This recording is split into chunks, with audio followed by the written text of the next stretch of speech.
என்னடா படம் இது? ஸ்போர்ட்ஸ் படமா காஜி படமா? ராம்சரண் நடித்த பெட்டி படம் எப்படி இருக்குன்னு பார்க்கலாம். படத்தோட கதை என்னென்னா, மலை கிராமத்தில் வாழ்கிற ராம்சரண் தனக்கும் தன் மக்களுக்கும் அடையாளம் இல்லாமல் வாழ்ந்துன்னு வராங்க. ஐடி கார்டும் கிடையாது, ஓட்டர் ஐடியும் கிடையாது.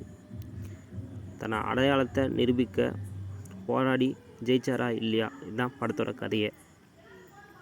படத்தில் பாசிட்டிவ் என்னன்னா, ராம்சரண் கிரிக்கெட்லேயும் சரி, என் ஃபேவரட் கிரிக்கெட்டர் பெட்டி சார், சரி, லாஸ்ட்டாக என் ஃபேவரட் ரெஸ்லர்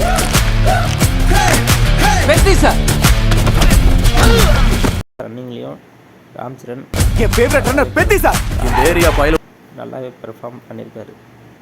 ராம்சரனுக்கு மாஸ்டர் நடித்த சிவராஜ்குமாரும் ஆக்டிங்கும் நல்லாயிருக்கு. எனக்கு ஆட்டத்தில் ஜெயிக்கிறது முக்கியம் இல்லைல்ல, அதுக்கு உயிர் கொடுக்கணும்.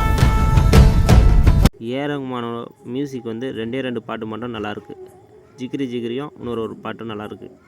படத்தில் நெகட்டிவ் என்னென்னா, படத்தில் ஸ்க்ரீன் ப்ளே சுத்தமாக சரியில்லை. ராம்சரண் கேரக்டர் எப்படி இருந்துச்சுன்னா, ஹீரோனி ப்ரப்போசல் சீன் ஒன்று வரும். சிலர் வந்து பூவை கொடுத்து லவ் சொல்லுவாங்க, சிலர் வந்து பொக்கே கொடுத்து லவ் சொல்லுவாங்க, சிலர் வந்து லெட்டரை கொடுத்து லவ் சொல்லுவாங்க.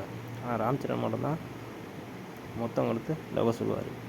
இது மாதிரி ஒரு கிரிஞ்சு சீனை இதுவரையும் யாரும் பார்த்ததே இல்லை. குறிப்பாக ஹீரோனி வந்து கிளாமருக்காக மட்டுமே யூஸ் பண்ணியிருக்காங்க.